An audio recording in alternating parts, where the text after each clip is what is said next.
예, 오늘 말씀 제목은요, 시대를 분별하는 방법입니다. 시대를 분별하는 방법. 여러분, 지금 우리는요, 이 세상이라는 이 공간 속에서 인생을 살아가고 있습니다. 혹시 인터넷에서 인공위성에서 찍은 이 지구의 사진을 보신 적이 있으십니까? 참 그 사진을 보면요, 경이로움을 감출 수가 없어요. 정말 아름답고 이쁜 별, 이렇게 아름답고 이쁜 별이 또 어디 있을까라는 이런 생각을 하게 됩니다. 참 멀리서 그 지구 밖에서 찍은 이 사진과 영상을 들어보면 지구는 참 고요하고 아름답게 보입니다. 참 아름답게 보여요.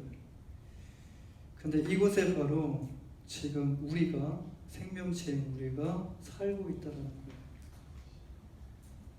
지금 지구 밖을 그 탐사선을 보내면서 지구와 같은 환경이 있는가 그런 곳을 찾고는 있지만 아직까지는 없는 걸로 보입니다.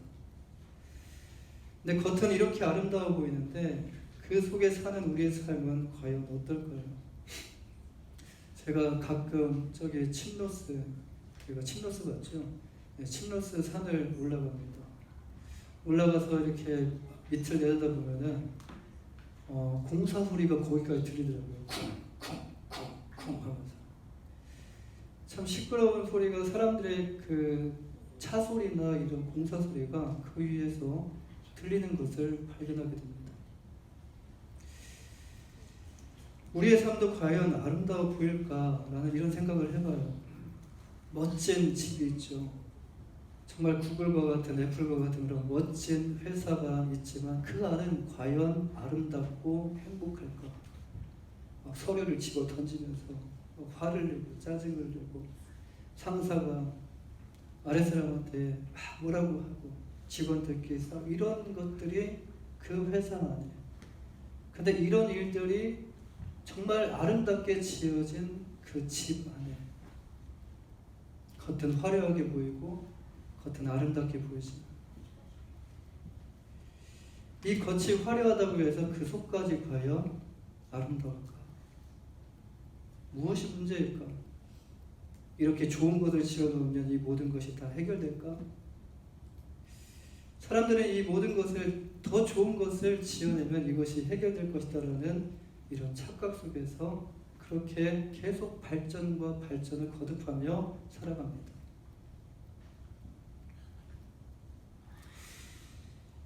여러분, 이 안에는요, 많은 소리로 가득합니다. 또한 이 안에는 많은 움직임으로 가득해요. 지구안을 이렇게 쭉 줌인을 하게 되면요, 사람들이 정말 개미와 같이, 그 개미들이 도대체 뭐 때문에 이렇게 열심히 하는지 이유조차 모르는 그 상황, 그렇게 사람들이 바쁘게 움직이고 있다는 거예요. 비행기 노선을 보니까요, 어마어마하더라고요. 비행기를 만들고요, 초고속 기차를 만들고 초고속 인터넷을 만들었어요. 사람은 하루 동안 할 수 있는 것이 정해져 있어요. 쉬어야 돼요.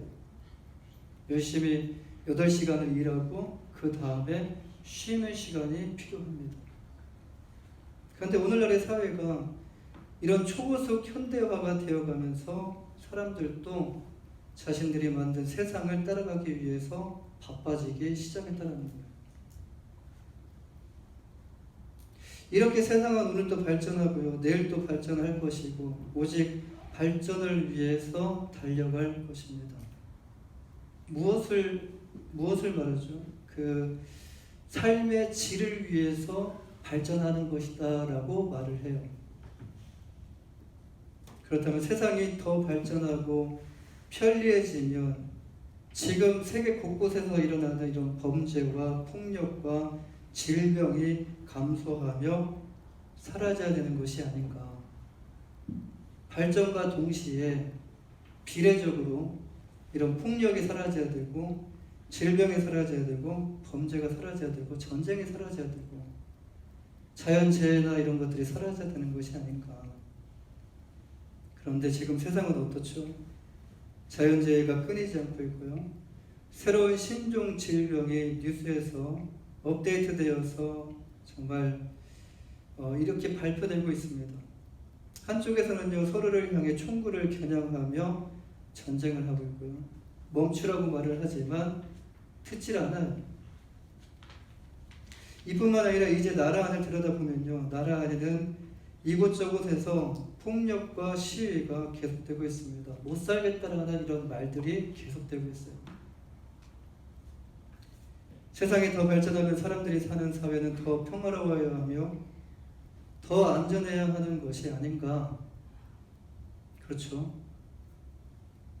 그런데 왜 세상은 점점 더 이렇게 불안한 세상이 되어가고 있는 것일까요? 옛날보다 요즘 세상이 더 불안이 더 많은 것 같아요. 옛날에 농경시대 때보다 지금 산업시대 때, IT 시대 때 더 불안이 더 많은 것 같아요. 사랑하는 여러분, 우리는 지금 이런 시대를 살아가고 있습니다. 지금 우리는 어떤 시대를 살아가고 있는가에 대해서 간략하게 말씀을 드렸습니다. 제가 오늘 말씀을 전하기 전에 세상에 대해서 이렇게 말씀드린 이유가 과연 무엇일까요? 성경에 보면요, 악한 자에 대한 말씀이 많이 나와요. 악한 자. 그 악한 자가 누구입니까? 앞서 우리가 말씀을 나눴던 그 말씀 가운데 에베소서 2장 2절 말씀에 그때 너희는 그 가운데서 행하여 이 세상 풍조를 따르고 공중의 권세 잡은 자를 따랐으니 곧 지금 불순종의 아들들 가운데서 역사하는 영이라. 이 창세기를 보면요, 창세기 1장에서 3장까지 범죄가 들어오기 전까지의 상황을 보면 굉장히 행복했습니다. 그런데 사단의 유혹에 넘어가서 죄를 짓고 난 다음부터 행복이 아니라 이제는 불행이 시작되었다는 것을 우리는 보게 돼요. 뭐가 문제죠? 죄 때문에 이 모든 불행이 시작되었다는 것을 말해줍니다. 여기에 보면요, 공중권세 잡은 자가 나와요. 이것은 무엇을 의미하죠? 주님께서 이 땅에 오신 이유가, 주님께서 이 땅에 육체를 입고 이 땅에 오셨는데 그 이유가 바로 이 자를 멸하시기 위하여 오셨다라는 말씀이에요. 우리를 멸하시기 위해서 오신 것이 아닙니다. 오해하지 마시기 바랍니다. 우리의 죄를 용서하시고 사하시고 우리를 구원하시기 위해 이 땅에 오셨어요. 반대로 사단을 멸하시기 오셨고 사단의 일을 멸하시기 위해서 주님께서 육체를 입고 오셨어요. 이 마가복음 1장 21절 28절 말씀을 보면요, 주님께서 안식일에 가버나움의 한 회당에 들어가서 말씀을 가르치시는 내용이 나와요. 그런데 그 회당 안에 더러운 귀신 들린 사람이 있었습니다. 이 귀신 들린 자가 소리를 지르며 이렇게 말을 해요. 귀신은 알아요. 주님이 누군지 알아요. 그래서 마태복음 1장 24절 말씀에 나사렛 예수여, 우리가 당신과 무슨 상관이 있나이까? 우리를 멸하러 왔나이까? 나는 당신이 누구인 줄 아노니 하나님의 거룩한 자이니라. 우리는 모르지만, 우리는 육의 몸을 입고 있어서 볼 수 없지만 귀신은 안다라는 거예요. 그때 주님께서 그 안에 있는 귀신에게 예수께서 꾸짖어 이르시되 잠잠하고 그 사람에게서 나오라라고 말씀하십니다. 어떤 의미죠? 잠잠하고 그 사람에서 나오라는 것은 그 안에 더 이상 머물지 말고 너는 나가라는 거예요. 그리고 누구를 구하시기 위함입니까? 그 귀신 들린 자를 구하시기 위함입니다. 여기서 우리는 주님께서 이 땅에 오신 이유가 무엇인지를 발견할 수 있어요. 마귀를 멸하고 인간의 영혼을 살리시기 위하여 주님께서 이 땅에 오셨다라는 말씀이에요. 지금 왜 이런 일들이 일어나는가? 세상은 더 발전되고 더 좋은 세상으로 되어가고 있는데 왜 이런 일들은 그것에 비해서 이것이 줄어들지 않고 왜 더 많이 일어나고 있는가? 요한일서 3장 8절에서 요한 사도는요, 하나님의 아들이 나타나신 것을 마귀의 일을 멸하려 하십니다라고 증거하고 있어요. 주님께서 이 땅에 오신 이유가 우리를 뭔가 제한시키고 우리를 뭔가 자유를 박탈시키고 그러시기 위해서 이 땅에 오신 것이 아니라 마귀의 일을 멸하시기 위해서 우리를 그 속박에서 구원하시고 자유를 주시기 위해서 주님이 오셨다라는 말씀이에요. 오늘 보면 16절 말씀에 보면요, 세월을 아끼라, 세월을 아끼라, 때가 악하니라. 여러분, 지금 이 때가 어느 때라고 생각하시죠? 지금 이 세월이 어느 세월이라고 생각하십니까? 오늘 본문에서 말씀하는 이 때가 악하니라는 말씀이 무엇을 의미하는 것일까요? 지금 우리들의 눈에 보이는 이 세상이 아니라 눈에 보이지 않는 이 영적 세상을 의미합니다. 영적인 눈으로 보고 이 말씀이 봤을 때, 들었을 때에 이 말씀이 이해가 가요. 때가 악하니라. 겉에 화려한 건물을 봐서는 이해가 안 가요. 그러나 그 속을 들여다봤을 때 이해가 가요. 때가 악하니라.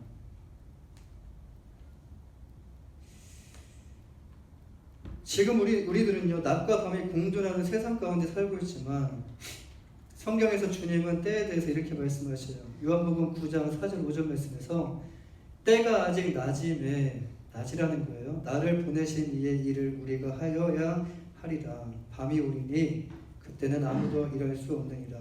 내가 이 세상에 있는 동안에는 세상의 빛이로다. 무슨 말씀이죠? 낮이라는 거예요. 하나님이 세상을 밝혀 비춰주시는 빛이십니다. 어둠을 물리치시고 어둠 가운데 매였던 우리를 구원해 주시기 위해서 이 세상의 빛 되신 주님께서 2000년 전에 이 땅에 육체의 몸을 입고 오셔서 십자가에 달려 죽으시고 부활하시고 그리고 하늘로 승천하셨어요. 밤이 올 것이라는 주님의 말씀과 같이 지금 이 세상은요, 점점 어두워지면서 지금 화난데요. 육적인 눈으로 봤을 때는 낮이 오고 다시 밤이 오고 또 낮이 오고 밤이 오잖아요. 근데 지금 영적인 눈으로 봤을 때는 점점 어두워지면서 밤이 되고 있으며 밤이 깊어지고 있다는 것을 우리는 기억해야 됩니다. 이제는 밤에만 일어났던 일들이, 밤에만 조용하게 일어났던 폭력과 밤에만 조용하게 일어났던 이런 악한 일들이 낮에도 이제는 일어나게 된다는 거예요. 그런데 여기서 끝이 아닙니다. 이 밤은 잠시 동안 이루어질 것인데요. 이거는 영원히 가는 것이 아니라 오랫동안 가는 것도 아니고, 이 요한계시록을 보면 잠시 동안 이것이 이루어져요. 잠시 동안 이루어질 것이며 주님께서 다시 오시면 이 밤은 영원히 우리에게서 이제 떠나게 된다는 말씀이에요. 그때까지만 참으시면 돼요. 성경 마태복음 25장에서 주님께서 이 열처녀가 나와요. 이 열처녀의 비유의 말씀과 또 어떤 비유가 나오냐면 달란트 비유에 대한 말씀이 나와요. 우리에게 주님께서 다시 오실 그때까지 우리가 어떻게 해야 하는지 마태복음 25장에 보면 우리가 알 수가 있습니다. 어떻게 그 주님께서 오실 때까지 우리가 무엇을 해야 되는지를 알 수가 있어요. 오늘 본문에서 말씀하는 지금 때가 바로 영적인 때를 의미하는 것입니다. 지금 이때가 영적으로 악하다라는 말씀이에요. 악한데 악은 사라지지 않고 점점 더 변천되어 가고 있다는 거. 더 심해지면 심해졌지 더 약화되지는 않는다는 것이에요. 세상은 지금 말씀대로 더 악해지고 있어요. 지금은 그래도 법을 만들어 놓은 이유가 악을 좀 방지하기 위해서 만든 거 아닙니까? 악한 자들을 좀 이거를 제재하기 위해서 법이 만들어졌잖아요. 지금은 그래도 법이라는 제도가 힘이 있어서 막을 수 있지만 법이 있어도 더 이상 막을 수 없는 이런 그런 시대가 오지 않을까. 무정부 시대. 제3세계만 이럴까요? 아니요. 갑자기 어떻게 이 사회가 어떻게 변할지 모릅니다. 지금은 안전한 것 같죠? 그러나 하루아침에 달라질 수 있는 게 사회예요. 마치 그 요한계시록 마지막 부분에 나오는 아마겟돈의 전쟁과 대환란의 시대와 같아요. 그런데 이 시대는 우리가 느끼지 못하도록 지금 이 시대가 점점 다가오는데 뱀과 같이 우리에게 다가오고 있다는 거예요. 깨닫지 못하도록, 깨달을 수 없도록. 그래서 성경은 계속적으로 우리에게 영적으로 뭐라고 말씀하시냐면 깨어있으라. 영적으로 정신 차려라. 그리고 영적으로 조심하라라는 말씀을 계속적으로 우리에게 주십니다.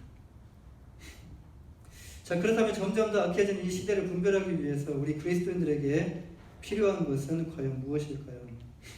첫 번째로 영적인 지혜가 필요합니다. 할렐루야. 영적인 지혜를 하나님께 구하셔야 돼요. 영적인 지혜.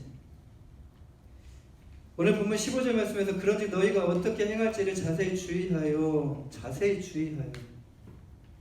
지혜 없는 자 같이 하지 말고 오직 지혜 있는 자 같이 하여라 라고 말씀해요. 여기서 말씀드리는 지혜는 세상의 지혜가 아닙니다. 나 지혜로운데, 나 세상을 살아가는데 참 지혜로운데, 세상의 지혜를 말씀드리는 게 아니에요. 하나님의 지혜를 말씀드립니다. 그리스도인들에게 이 시대를 분별할 수 있는 영적인 지혜가 필요합니다. 주님은 제자들에게 이렇게 말씀하셔요. 마태복음 10장 16절에서 보라 내가 너희를 보내니 양을 이리 늑대 가운데 보냄과 같도다. 그러므로 너희는 뱀같이 지혜롭고 비둘기같이 순결하라. 여기서 이리는 늑대는요, 거짓 선지자를 의미하고요, 거짓 사도를 의미하고 악한 자를 의미하는데, 우리는 양이고 세상에는 이렇게 이리들이 많이 있다라는 거예요.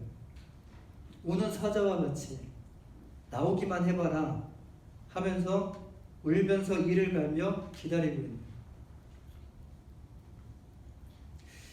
여러분, 양과 이리의 싸움을 한번 상상해 보십시오. 양을 놓고 이리를 놓고 한 우리 안에 양과 이리를 놓고 한번 싸움을 붙여보고 그런 상상을 한번 해보십시오. 누가 이기겠습니까? 누가 이기죠? 양이 이길까요? 양이 이리를 이길 수 있는 방법은 없어요. 솔직히. 여기서 주님께서 말씀하신 지혜는요, 그 안에서 머리를 굴리라는 말씀이 아니에요. 그 안에서 어떻게 살 것인가 머리를 굴리라는 말씀이 아니에요. 지금 이 세계 안에서 우리가 어떻게 살아남을 것인가 라고 이렇게 머리를 굴리라는 말씀이 아니에요. 머리를 굴려봤자 양은 양입니다. 여기서 지혜는 진리에 대한 지혜를 의미하는데요. 지금 악한 시대 속에서 이리들이 때로는 유혹을 해요. 정말 아름답게 포장을 해서 우리를 유혹을 해요. 그리고 때로는 위협을 하고요. 너 이러면 안 돼 하면서 네 목숨줄 내가 갖고 있어 하면서 위협을 해요. 때로는 유혹을 하고 때로는 미혹을 해요. 위협을 해요. 그리고 때로는요, 정말 말 안 들으면 막 물어 뜯어요. 물어 뜯어가지고 막 고통스럽게 만들어요. 그러나 죽일 수는 없어요. 생명의 주관자는 하나님이시기 때문에 유혹하고 때로는 위협하고 때로는 물어 뜯고, 그렇게 해서 어떻게 하든지 정말 그리스도인으로 삶을 살아가지 못하도록 만드는데, 이런 것을 당할 때에 양처럼 이런 것을 당합니다.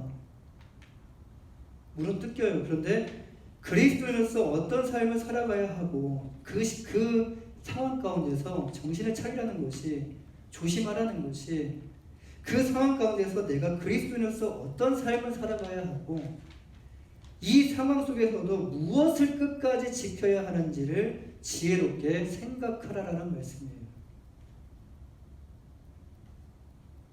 거기서 정말 잘못했다가 내가 쥐고 있어야 되는 것을 놓치는 경우가 있습니다. 내가 끝까지 붙잡아야 되는 것을 놓치고 따라가는 경우가 있더라는 거예요. 내가 죽는 한이 있더라도 내가 그리스도의 삶을 살아가고 내가 죽는 한이 있더라도 나에게 주신 그 지켜야 될 것을 지혜롭게 생각하며 지키시라는 말씀이에요. 주님께서 제자들에게 말씀하셨던 지혜는 바로 이것입니다. 세상 가운데서 무력으로 시위하고 저쪽에서 무력으로 나오니까 그리스도도 무력으로 하고 이런 것을 하라는 것이 아니에요.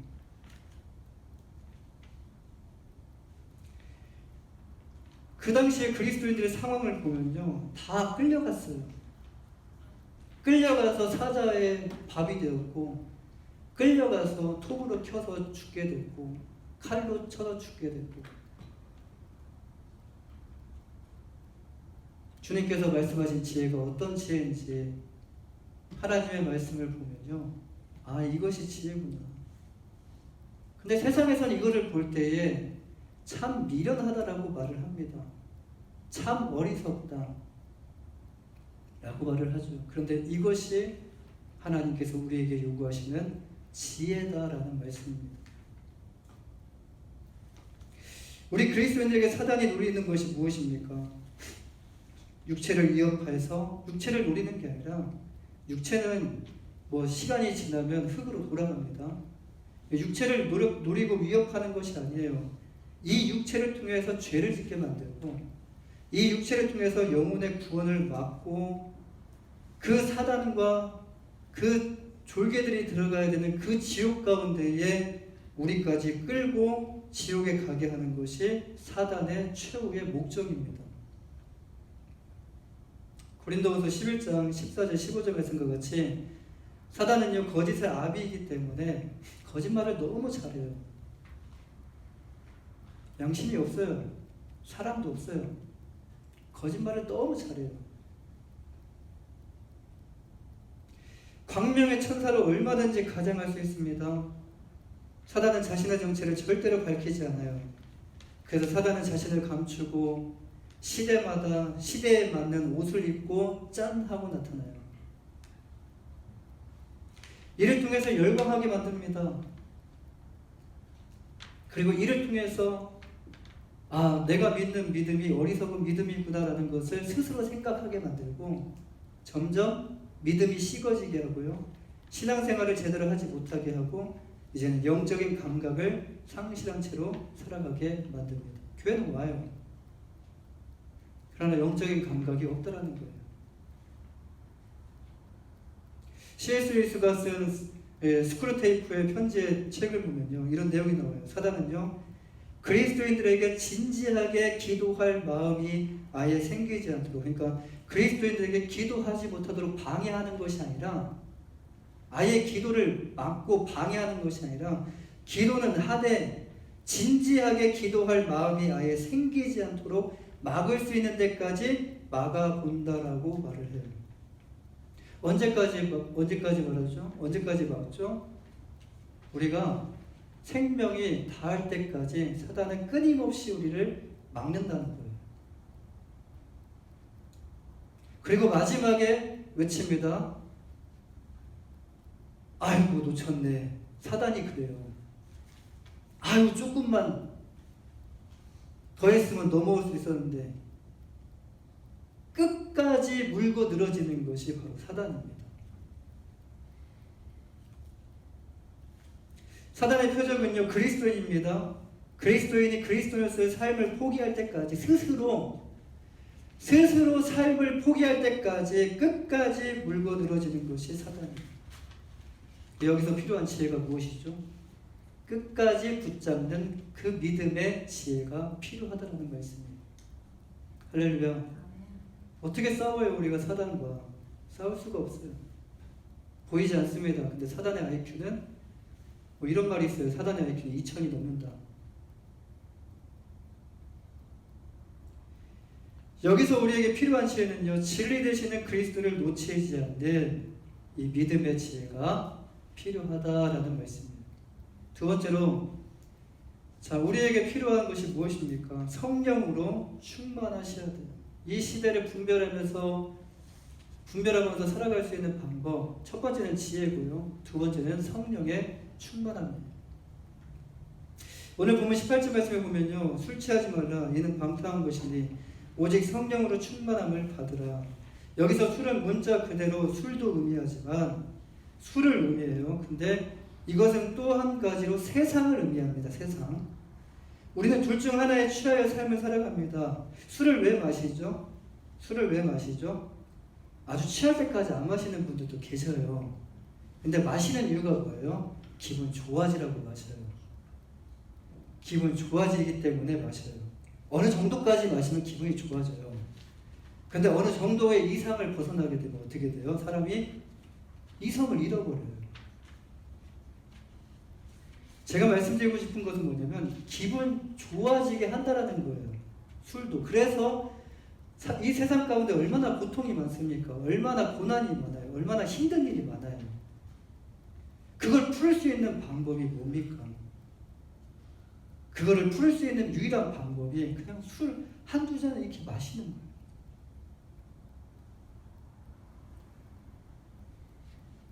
우리는 둘 중 하나에 취하며 삶을 살아갑니다. 술에 취한 것 같이 세상에 취하여 살아가든지 아니면 성령에 취하여 살아간다라는 말씀이에요. 사도행전 2장에 보면요, 오순절날 마가의 다락방에 바람과 같은 성령, 불과 같은 성령이 임하셨어요. 그때 기도하고 있었던 주님의 제자들은 모두 방언을 하기 시작했고, 그곳에 모였던 제자들이 사람들이 많이 모인 길거리로 나가게 됐어요. 성령께서 그들을 거리로 이끄셨습니다. 그리고 각 나라의 방언으로 말하게 하셨어요. 거리에는요, 여러 나라에서 온 사람들이, 유대인들이, 디아스포라 유대인들이 많았어요. 그들이 자신이 살고 있는 나라의 말들로 복음을 듣게 되었어요. 그때 어떤 이들은 제자들을 조롱하면서 뭐라고 조롱했냐면, 저들이 새 술에 취하였다라고 말을 합니다. 딱 모습이 보니까 술 취한 자들의 모습이에요. 근데 성령을 받으면 마치 술에 취한 자와 같은 모습이라는 것을 우리는 이를 통해서 발견할 수 있습니다. 여기서 성령으로 충만하다는 것은요, 우리 안에 그리스도의 영으로 가득 차 있다는 것을 의미해요. 우리 안에 그리스도의 영으로 가득 차 있다는 것. 성령 충만은 우리의 눈으로 보일 수 없지만 우리의 삶을 통해서 그 증거가 나타나게 돼요. 그렇다면 성령이 충만한 자는 이제 어떤 삶을 살아가게 될까요? 어떤 증거가, 성령 충만한 자가 나타나는 증거가 무엇일까요?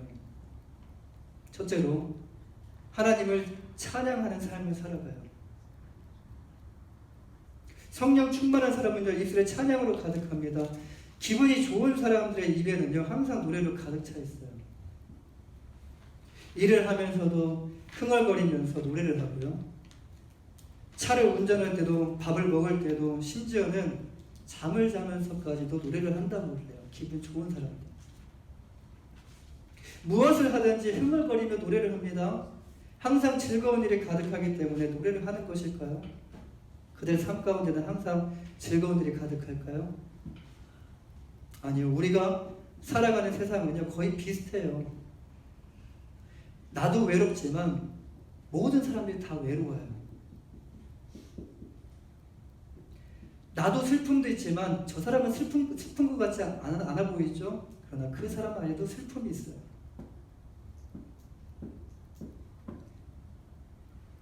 세상은 거의 비슷합니다. 시기가 다를 뿐이에요. 슬픔의 시기가 다르고 눈물의 시기가 다를 뿐이지, 다 슬프고 눈물 흘리고 억울한 일 당하고 어떨 때는 기쁘고 즐겁고, 이렇게 우리 모두에게는 희노애락이 있어요. 그렇다면 왜 노래를 하는 것이죠? 눈에 보이는 상황이 아니라 그냥 마음이 즐겁기 때문에 그래요. 마음이 즐겁기 때문에. 이와 마찬가지로 성령 충만한 사람들의 마음은요, 항상 기쁘고 즐거워요. 왜냐하면 주님께서, 성령께서 나와 함께하여 주시고 나의 마음 가운데 평안을 주시며, 상황은 똑같습니다. 근데 나의 마음 가운데 평안을 주시고 나의 마음 가운데 나를 보호하여 주시고 나의 길을 인도하여 주시기 때문에 항상 기쁘고 즐겁다는 거예요. 상황은 달라진 것이 없습니다. 비록 몸은 이 상황으로 인해서 정말 힘들고 벗어나고 싶고 버티기 힘든 그런 상황이지만 마음은 항상 기쁘고 행복해요. 회사에서 열심히 일하다 보면 막 이런 말 듣고 저런 말 들었을 때 막 화가 나죠. 그런데 뭐 때문에 기분이 좋으셔요? 자녀 때문에 기분이 좋으시잖아요. 자녀가 다 컸으면 이제 뭐 때문에 기분이 좋으셔요? 손자 때문에 기분이 좋으시잖아요. 손주 때문에 기분이 좋으시잖아요. 그렇지. 그래도 내가 참아야지. 그래도 웃으면서 하시잖아요. 왜 웃음이 나오죠? 왜 웃음이 나오죠? 그것이 나를, 지금 이 상황은 변한 게 아무것도 없지만 그것이 나를 기쁘게 하니까.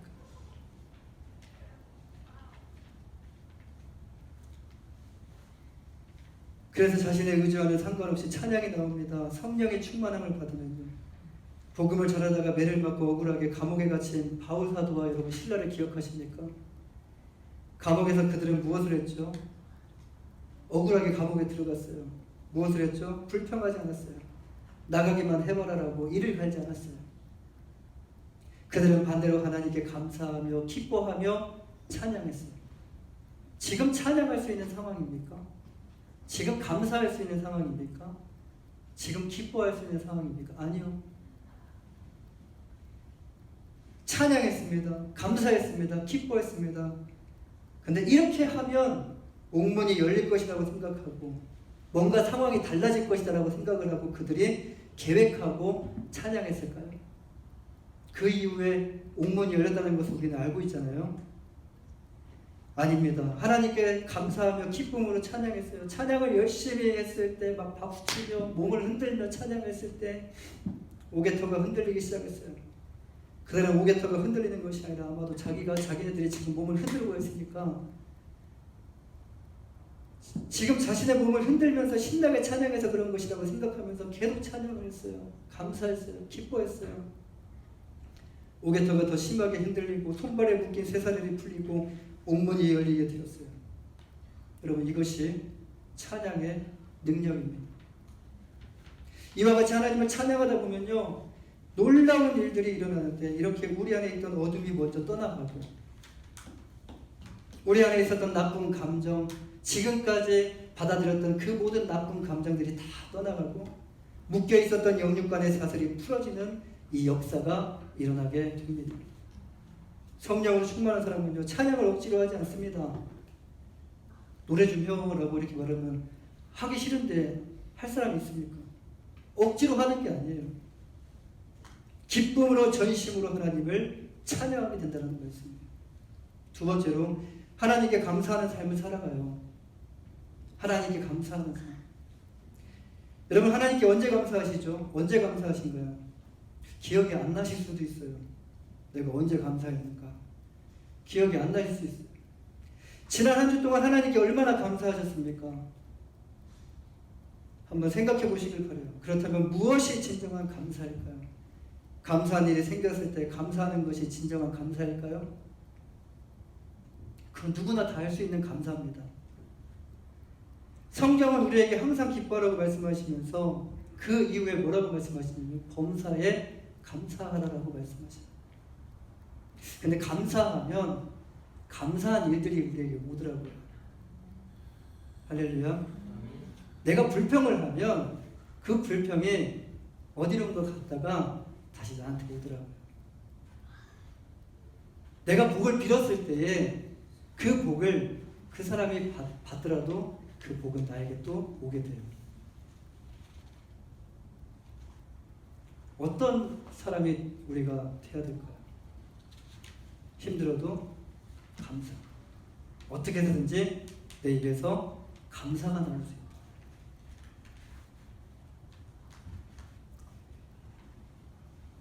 고난에 찾아왔을 때 하나님께 감사할 수 있을까요? 고난에 대한 감사는요, 우리의 힘으로 할 수 있는 감사가 아닙니다. 성령 충만한 사람이 감사할 수 있어요.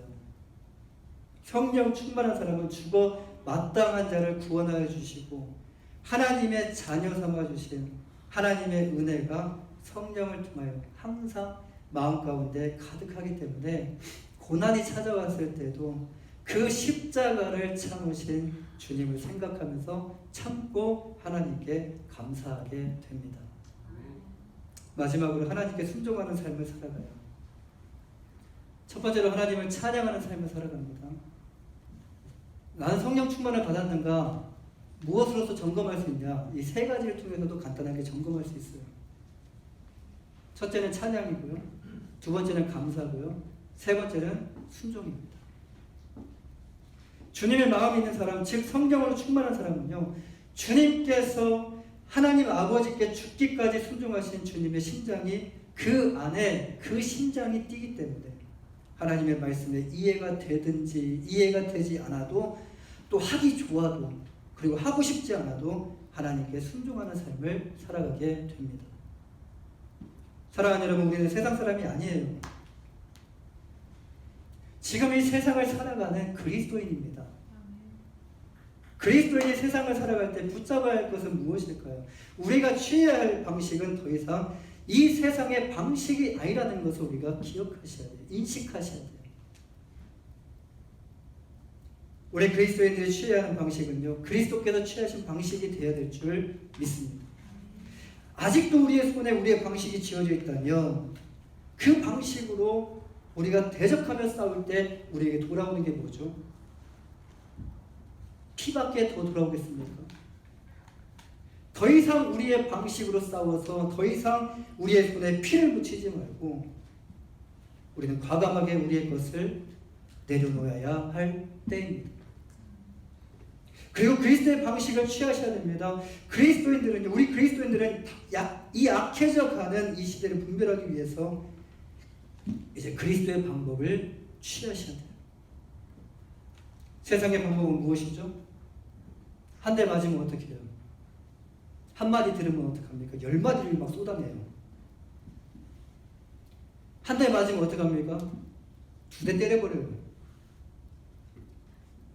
2대 때리면 그래도 감사한데 못 일어날 정도로 때려버려요. 아예 그냥 나한테 그렇게 하지 못할 정도로 그렇게 해버려요. 그게 세상의 방식이에요. 그리스도의 방법은 무엇이죠? 진리를 알고 진리를 붙잡는 것이에요. 오른뺨을 맞으면 어떡하라고 했습니까? 기억 안 나십니까? 오른뺨을 맞으면 어떡하라고 했어요? 왼뺨도 되라고 하셨고, 또 우리를 가자고 했으면 어떻게 하셔야 돼요? 심리를 가져요. 억울한 일로 고발당해서 막 속옷까지 뺏어가려고 그래요. 그럼 어떻게 하셔야 돼요? 겉옷도 내주라.